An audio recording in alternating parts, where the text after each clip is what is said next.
All right, we are live. Hello, everyone. Welcome to Office Hours with Arrow, a LinkedIn Live event hosted by Arrow leaders who care about what senior living looks like. I'm your host and producer, Rachel Sheehan, and today we have a big, wide audience of guests. I'm so excited. We're going to talk about wellness efficiencies today. But first, ladies, I would love for you to introduce yourself. Maybe tell us briefly how you got into senior living. And then I also want to know about your shirts today. Everyone's wearing Arrow wear. So we'll start with Christy. My name is Christy Kay. I am a regional wellness director in the Missouri market. I have been with Arrow for 9 years, and I just always knew that senior living was what I wanted to do. I started with an in-home daycare for 10 years and to get me through the nursing part, and I just knew that the seniors were where my heart was. So, and I am wearing our nurses Arrow wear today. Very cool. One of our awesome shirts. I love it. That's so cool. Debbie, how about you? Yeah, I've been in the post-acute care space for a really, really long time, and have found that that was my passion to make sure that people that were aging into a different phase of their life were getting the care and things that they deserve, whether it's be the education to the staff, whether it be our protocol on how we take care of them. That's been a passion of mine for a number of years, and very much enjoy my experience here in helping to, affect the resident care at Arrow as well. And my Arrow shirt has the giant logo on it and writing on the back too. So I love this shirt. I love that Arrow loves their t-shirts, and I'm happy to be here today. I love that. Is that the one on the back? It says it describes the wellness department. No, it describes I'm a nurse, and oh, cool. Yeah, I don't remember what it says. My superpower. That's awesome. Yeah, my superpower. That's right. I love it. Very cool. LaShawn, how about you? Well, hi, I'm LaShawn, and I'm the Regional Wellness Director for Ohio. Before I encountered Arrow, I did all skilled nursing. So Arrow was my first encounter with assisted living, and I fell in love with it. I kind of stumbled upon it because another nurse that I worked with wanted to go to a job fair. So I got to sit in those group interviews. I had never experienced anything like that before, and I just fell in love. So yeah, I'm happy to be a part of this team, and I love our nursing Arrow logo here. This is awesome, and I love everything that Arrow does for us for Nurses Week and how they show their appreciation to us. Amazing, I love it. Yep, you and Christy are matching. I love it. Brooke. Yeah, hi, my name is Brooke Glenn. I'm a regional wellness director of education, so I get to do a lot of education with all the communities. I actually came to Arrow about 3.5 years ago from home health. I was able to work with Arrow communities in the home health world. So whenever I determined that it was time to move on to something different, I thought, where else to go besides Arrow? They've got a great company with great people that lead it. So this was definitely a smart move for me. And I also have my nursing superpower shirt on. So I'm happy to be here, though. Thank you. Awesome. Happy to have you. And last but not least, Crystal. Hi, everyone. I'm Crystal Parrish. I'm the Senior Managing Director of Wellness for Arrow. I love Lee team here. I love them so much now. So I like to tell people that senior living chose me because I did not choose it first. The running joke is I wanted to be a news anchor, and I don't like being on camera. Yay. So, senior living kind of just fell into my lap, and, I haven't looked back since. I've been a nurse for about 16 years, and it is truly my passion to work with these amazing people and the residents and to really just uplift the wellness team and the department. I am absolutely living my dream, and I say that daily. Yes. I love that. That's incredible. So what exactly, I know we're talking about operational efficiencies. What exactly do we want to talk about today? Yeah, so we have lots of ways that we have been trying to be more efficient in wellness. So we're going to share about 4 different ways and different tools that we have. And Chrissy's going to start us off with talking about our Wellness Wednesday. And take it away, Chrissy. All right. So Wellness Wednesday is an event that our DOWs host within our communities every single month. So it is always the first Wednesday of every month. It's a reoccurring day and time where our residents can interact with different vendors. We invite third-party providers to attend our events, so that the residents, they know what tools are out there for them. They know what options they have as far as vendors. It also allows them to engage with other residents, and also the staff. So we partner with our culinary team to provide healthy snacks, hydration stations, as well as education and exercise classes that we work with our home health providers to help us with some of those. But it's a very efficient way to get our monthly vitals, weights that we need for our monthly wellness visits, all while having a fun event for our residents to look forward to. We are also piloting different tools, per se, to help us with making it more efficient. So we are trialing right now. It's called Smart Ready Check, and it's integrated with Point Click Care. So the equipment goes on to the resident, it takes the vitals, and then imports them into Point Click Care. So it makes it very efficient, very streamlined for us. And so that's what our Wellness Wednesday is. I don't know, Crystal, you had any questions? No, I think we do want to shout out maybe our Hudson community who started this at Hudson, and then we kind of just took it on to the rest of the community. So shout out to Hudson and Cindy over at our Arrow community there. But we did just wanted to take it. We wanted to take it to a whole nother level and really make it an event and something fun for our residents. And now all of our communities are participating in it. We have about 80 plus 85 or so percentage of participation for our assisted living residents, memory care residents, different vendors. It's a great event. We also are getting these cute little t-shirts. We're a company who loves t-shirts. So shout out to Shannon, who's going to make us these wonderful Wellness Wednesday shirts. But yes, it's a great event. So thank you, Christy. Go ahead. I did want to add, well, there is a question, but first I wanted to say, I'm the type of person who does not like getting shots, my blood pressure checked. I am squeamish. So I just love that you guys make it a fun event that people want to come to do something you have to do every month anyway. So that's really cool. But I did want to throw up, Amanda did ask if there were others in the industry considering doing a Wellness Wednesday experience, what advice would you give? Or are there any struggles you would consider? I think Christy probably has a lot of that insight too from the DOWs that were, because at first we didn't have 85%, compliance with this at first. It was kind of a slow process, I think, for me, and Christy, you can add into this. For me, I think it was just explaining what the process is, the benefits of it, and just doing it, getting it started, trying to bring as many people in as possible, all hands on deck. Again, we're trying to have all the director levels to help us in this process. We invite culinary, our sales team is there. We just have it where it's kind of like a community event, and that helps us get things started. But I think once that resident goes that first time and they see it and they experience it, and they're like, oh, okay, this is kind of cool. I see other people, there's other vendors, there's education, there's some good food there. Let me try this again. And I think our numbers just continue to grow from there. But Christy, I don't know if you have some more insight from the DOW. I would say one of the big key advices that I would give is when you are obtaining the weights and vitals for the residents, just make sure that that's being completed in a private area. That's where at first a lot of residents had some apprehension. They were like, I don't want to go to an event and have my weight taken. I don't want, because none of us really want our weight taken in public. And so just making sure that there is that private area that made them feel a lot better. And like Crystal said, once they start coming and seeing that every month is different, we have a new topic, we have new education, they get excited for that next event the next month just to see what they're going to be able to experience.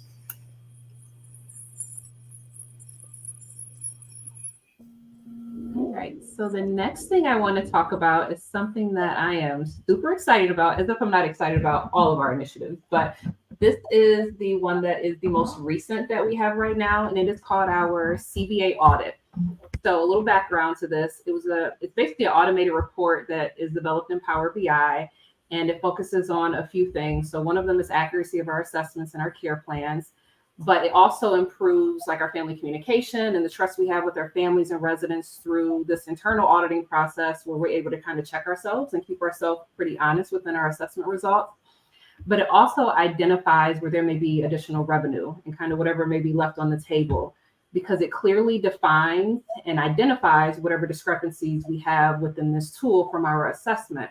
And it looks at potential errors, documentation issues, or just really any opportunity for dollars also. So the report, it lists out each community and their financial opportunity, and then it drills down to each individual resident and really looking at how we're answering assessments and how we're documenting, and those two need to match. So if they don't match, then that is a potential concern, and then we need to do some follow-up.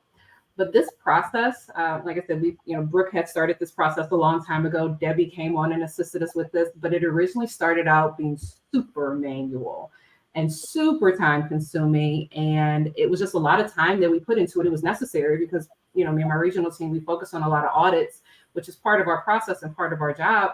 But it just took so much time. So I remember Stephanie Harris, the owner, saying, get with the analytics team and try to figure this out. Like, you guys are spending a lot of time on here. Like, the process is nice and what you're trying to get at is necessary, but you're spending a lot of time in here. And like, we have a great team, work with the analytics team. So that's what we did. And I swear, like, we've never looked back since. Like, we're trying to figure out how to automate any and everything at this point. But we were able to get with our analytics team and figure out how to make this way more efficient and take a lot of time off of our plate. So now, again, we spent a lot of time in the beginning kind of reviewing and pulling the data and then still having to follow up with the wellness directors, trying to correct those areas. But now it's to the point where we have this tool in Power BI. We've literally created it from scratch. Whatever we wanted in there, we pulled and, we did the research. We figured out what we wanted to see. And, we built this with our analytics team. So again, shout out to that team who's amazing. But now we spend our time really focusing on the communities, helping them understand the tool, developing better behaviors and habits, providing more individualized training with our team, and then actually driving the results. So our time isn't spent now as much on figuring out like the problem. It's more on, okay, here's a solution. How do we get to the end result? And now we're driving that solution. So it cut our time in half. And again, now we're just focused on more of the solution piece of it. I know that we've been doing it for about 30 days at this point, and we're doing this CBA audit with all of the communities, but there are a handful of communities that are just really, have taken off and have skyrocketed. I know that LaShawn is one of our regionals, again, in the Ohio market, and she can speak to, one of the communities who have done an amazing job in a very short time period in over 2 weeks. And LaShawn, if you want to give an update on how that's going.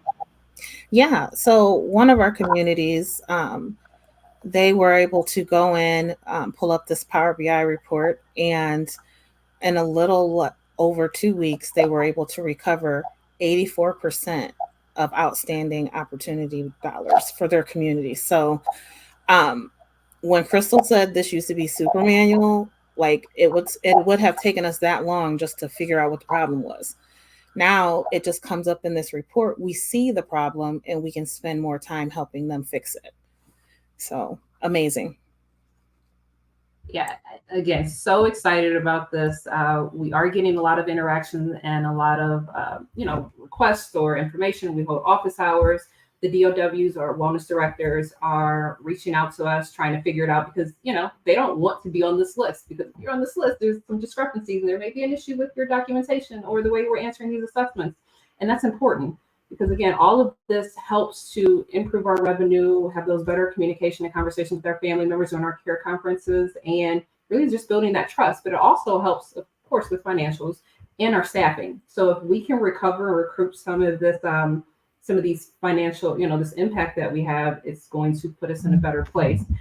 So again, our goal was to solve this problem and focusing on that solution. So with us and working with this and our technology, we're able to blend in our wellness plus the technology. And this is one of the amazing reports that we were able to produce from that. All right. So one of the other tools that we have, Debbie is going to speak to, and it is it's a combination of our incentives and our programs that we have around wellness director incentives. Yeah, thanks, Crystal. We do have incentives because we find that it's very helpful when we, work with our DOWs. They work very hard. They have a lot on their plate. And if we give them a little extra somewhere here and there to have them focus, the whole purpose of the incentive programs were to bring focus to the financial aspect of the business, which a lot of our DOWs have experience with, and maybe some of them not as much. So that's a very important part of their role, being financially responsible for their budgets. And I'd like to start out with LaShawn talking about the first incentive that we had, which was about point of care documentation. Okay. So our point of care documentation, we found that the numbers were very low. And so we started this incentive, and the average used to be like 50%, and now we are up to 85% in this area. It's improving compliance with documentation and improves our assessment and care plans, the accuracy of those. So our point of care, it speaks to what our care partners are going in and doing with residents every day. And, working with the analytics team, we're able to capture in real time when those changes are happening based off of this documentation. And if the documentation wasn't occurring, if it's not happening, we can't capture what's happening in the community. So now that we went through that incentive, the DOWs and their teams are doing better with this documentation, and we're able to offer them, more things, more rewards periodically throughout the year for that. And didn't we go up we were about at 50%, I believe, when we started this initiative last year, and we're about at 85% compliance across the organization, which is huge. It's absolutely huge. And some of our communities are way up in the 90% range now, which we barely had before. Yeah, it's definitely impactful, and it helps with each incentive that we do. It's that was our building stone, like our building block at that point was our documentation, because it's helping with everything else that we're doing at this point with our CVA piece as well. So I think in 6 months, I think that's great progress. And again, it gives them something to look forward to. We do have some competitive people, some competitive wellness directors. We're not going to say them by name at this point, but we have lots of competitive wellness directors who just want to win, right? And who just want to do a great job. And we appreciate them for continuing to fight that good fight every day for us. Yeah, we kind of have to have a throwdown in one of our DOW meetings. It's like, I'm going to beat you. It's like, no, I'm going to beat you. So it's awesome to see that competition between the team. We just recently started along with that CBA audit that Crystal just talked about, other points of analytics that are helpful to the directors of wellness. So open positions, how many open positions do you have in your community? Because that leads to overtime usage. It also leads to potential agency usage.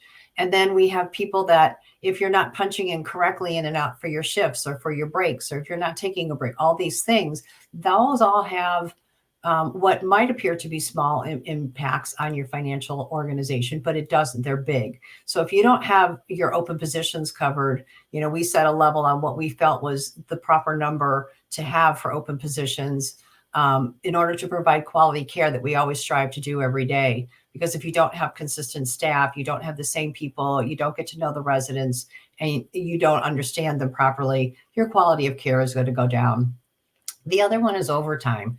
We want people, we want to go in-house. So we usually run 12-hour shifts in our ALs, and that means each individual in our AL has 4 hours before we hit the overtime point, which we would rather pay our communities the overtime instead of using it for agency.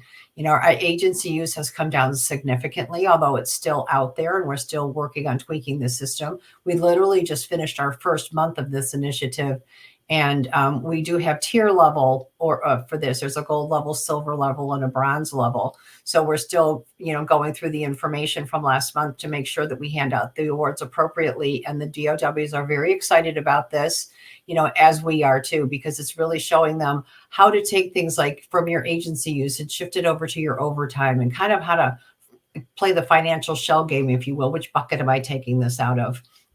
And also with the people that are punching in a little bit too early. So it's giving them 15 minutes extra in their paycheck, kind of a deal. Those kind of things can be easily solved, not properly punching in and out. So we've got them looking at specific reports now to help them with that. And we're already seeing a significant savings company-wide on this. So I expect to see more as we get deeper into both of these projects between the CVA and the wellness. But so far, they've been really, really great for our communities.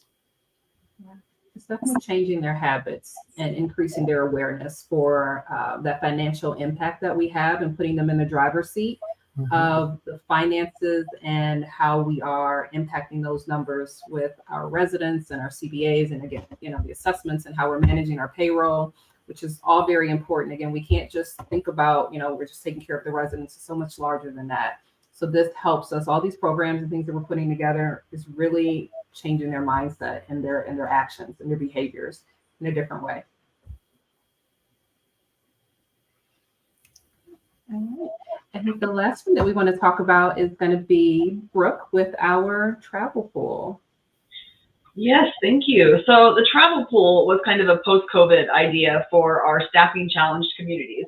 As everyone was staffing challenged at that time, we were just trying to find creative ways to help our communities get through this time. So the travel pool was an idea that we had, and it came to life shortly after that. And we've had some really great results with our travel pool. It's taken us a while to kind of get it underway and get it off the ground, but now that it is, I think that we really are seeing some great results from it. It's managed by our regional wellness team, so by us.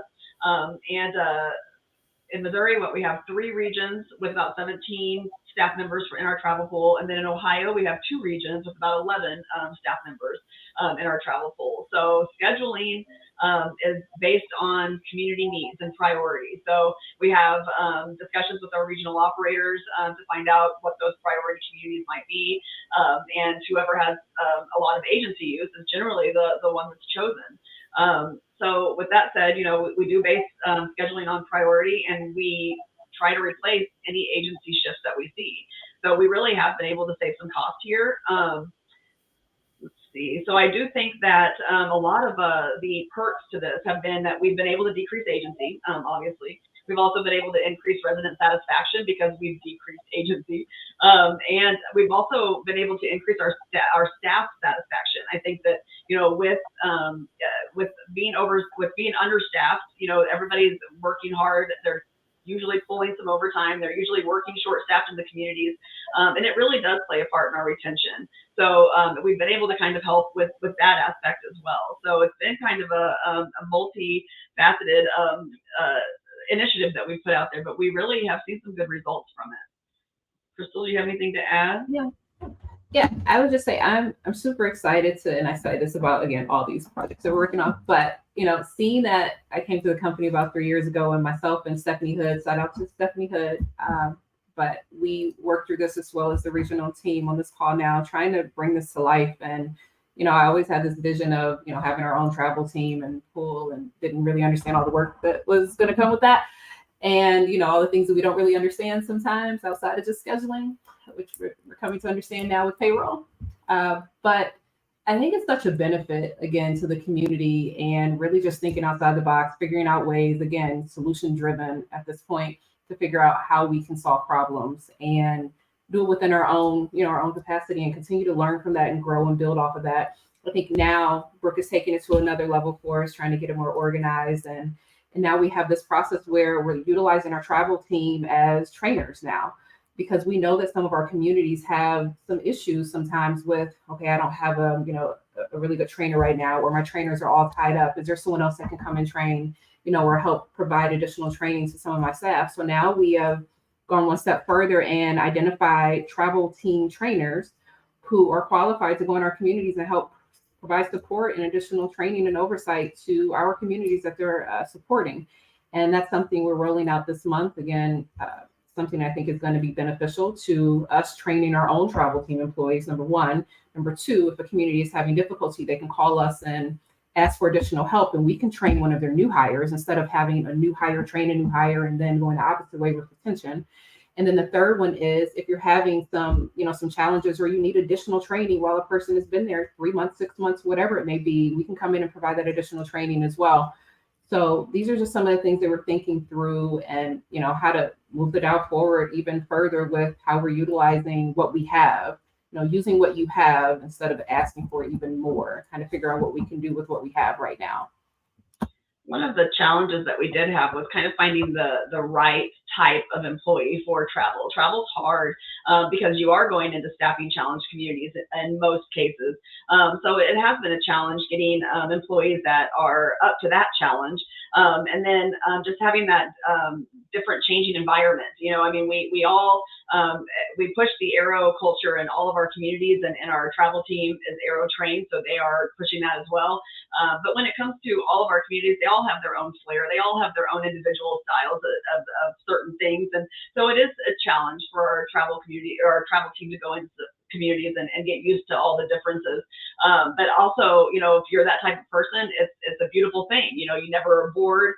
We do pay premium rates for our travel team because they do face a lot of these challenges. So, I think that it's definitely a growing industry for sure. And I'm just going to add something in, just a shout out to our regional wellness coordinators, because they do a lot of work on site with, our travel team members, and they put in a lot of work, and they're helping in the background. Amen. You might not see them, the work that they're doing with the travel team, but they put in a lot of work with them. So shout out to our coordinators. Thank you for saying that, LaShawn. They absolutely do. Yes. That's awesome. I love how much y'all shout out everyone, like giving the credit, but you guys seriously, like these comments I'm seeing, I don't know, you're not looking, but they're saying how the travel pool is genius, and like everything you've been spending, all of it is so genius. And it's just so smart to save time and money, but also you're making it fun, which is really important too. So we did have a question come through. Elizabeth asked, how do you envision the CBA will drive our future innovations? Oh boy, I don't know. Who wants to answer that one? Any thoughts? Any Well, takers? I think our CBA drives, everything anyways. I mean, it drives our staffing numbers. It drives absolutely everything. If we can get that accuracy and that financial aspect of it hitting correctly. So I'll let you take it from there. And even us, and even us getting to the point where we were just talking about this earlier in our vision call, but getting to the point where we can really look at the time that it takes to complete certain tasks. Right? Like, and how we couple that with the staffing and our hours, and how we, how many people are on your assignment, and how heavy your assignment is, and how we look at people with higher care.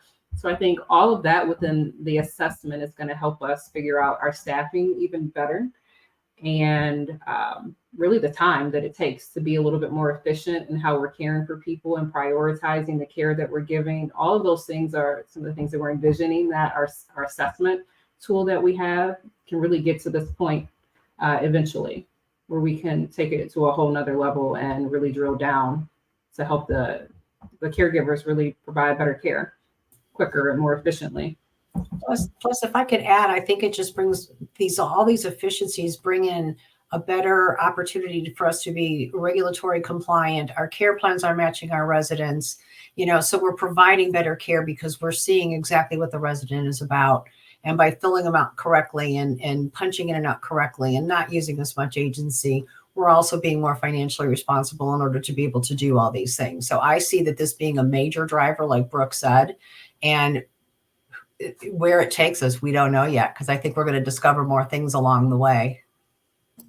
And that's exactly the next question. With all of this amazing work in mind, what's next for this team? Oh my gosh, what's not next? I don't know. Like Ready. I know. We got a lot of ideas, and I know Matt and the analytics team is just like, oh my gosh, like what else are you going to ask us to do? Any and everything, Matt. That's what we're going to ask you to do. Can we automate this? Can we automate that? I don't know. Right now, one of the things that we're looking at is really just identifying our high care residents and how to group that together with identifying people that are, on some of our programs with like PATH or process, and figuring out how we can group all of these people that are considered at risk or high care into one nice form or document and pull this together, and then not only identify them, but figure out a plan to have some sort of intervention. And what's our next step? Like, what are we doing now that we know these people are? Like, how do we really care for these people in a different way? What's our next step? And really understanding what that looks like. So that's one of the things that we have that we want to, explore after that. But again, the sky is the limit on this situation. So whatever concerns we have, we're gonna, bring them back to the table and just figure out what kind of solutions we have based off of what we're bringing and what we're seeing across the board. I love that. And I think what's awesome about this is at the heart of everything you guys are doing is making life better for your staff, which is ultimately going to make life better for your residents, for anybody that enters their communities.